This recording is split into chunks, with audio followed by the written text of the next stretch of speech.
Hello दोस्तों।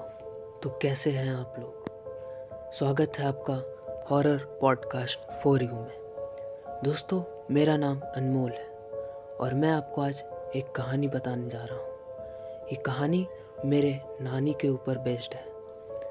मैं चाहता हूँ कि मैं आपको मेरे नानी के दृष्टिकोण से ये कहानी को बताऊँ, ताकि आपको कहानी समझने में कोई दिक्कत ना हो।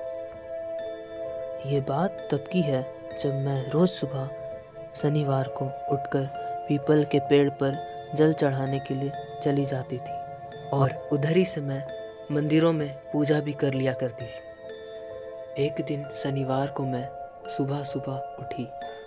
मैंने घड़ी की तरफ नहीं देखा, क्योंकि मुझे रोज़ शनिवार उठने की आदत थी और मुझे पता था कि समय 5 बजे के करीबन होगा। और हमारे पौराणिक कथाओं के अनुसार हमें पीपल के पेड़ पर सूर्य की किरण पड़ने से पहले ही जल को पेड़ पर चढ़ा देनी चाहिए। मैं सुबह उठी, मैं नहा धोआ कर तैयार हो गई। मैं घर के बाहर निकली। मुझे कुछ अजीब सा लगा। मैं उस चीज़ को नज़रअंदाज करते हुए अपने कार्य की ओर बढ़ गई। मुझे नहीं पता था कि मेरे साथ आगे क्या होने वाला है। मैं जैसे ही पेड़ के पास पहुंची, मैंने वहां जल चढ़ाया। जल चढ़ाने के बाद मैं हनुमान जी के मंदिर की ओर बढ़ी।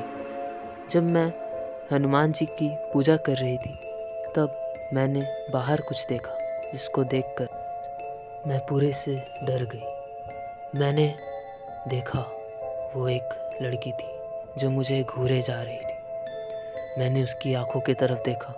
उसकी आंखें पूरी लाल लाल, मानो कि उसकी आंखों में पूरी खून ही खून हो। मैं डर गई और मैं मंदिर में ही रुक गई। वो जो भी थी वो सिर्फ मुझे घूरे जा रही थी, पर वो अंदर नहीं आई। कुछ देर बाद मैंने देखा वो वहाँ पे नहीं थी। मैं सोची कि मुझे जल्दी से पूजा करके घर लौट जाना चाहिए। मैं जल्दी जल्दी पूजा करने लगी। मैं शिव जी के मंदिर गई, फिर वहाँ पूजा किया।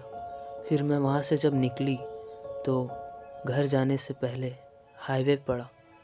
हाईवे में चलते चलते मैंने एक झलक पीछे की ओर देखा, तो देखा कि वो वहीं खड़ी थी। फिर मुझे घूरे जा रही थी। मैं जैसे जैसे आगे बढ़ती गई, वैसे वैसे वो मेरे पीछे आने लगी। थोड़े ही देर बाद जब मैंने पीछे देखा, तो मैंने देखा कि वो मेरे ओर तेज़ी से बढ़े जा रही थी। मैं भी तेज़ी से अपने घर की ओर बढ़ने लगी। कुछ देरी बाद आगे से ट्रक आ रही थी। ट्रक की रोशनी जब पीछे की ओर पड़ी, तो मैंने देखा कि वो लड़की वहाँ पर नहीं थी। मैं जल्दी से अपने घर की ओर बढ़ी और मैं घर पहुँच गई। मैंने घड़ी की ओर देखा। सुबह के 2:30 बज रहे थे। मैं समझ गई मैं करीबन 1:30 बजे के ही सुबह पूजा करने के लिए निकल गई थी, जबकि मैं 4 बजे सुबह शनिवार को रोज़ उठती थी। मैं सुरक्षित घर तो पहुंच गई थी, पर मुझे 2-3 दिनों तक बहुत ख़राब सपने आते थे और कुछ दिनों बाद फिर सब कुछ सामान्य रूप हो गया। अब मुझे सपने आने बंद हो गए। तो दोस्तों, कैसी लगी आपको मेरी नानी की कहानी, जो रियल स्टोरी पे बेस्ड है। दोस्तों, ये नया चैनल है, तो हम आशा करेंगे कि और अच्छे अच्छे कहानियाँ इस चैनल पे लाएं और आप इस चैनल को सब्सक्राइब कर लें और वीडियो को लाइक करना ना भूलें। ये बस शुरुआत है, पिक्चर अभी बाकी है मेरे दोस्त।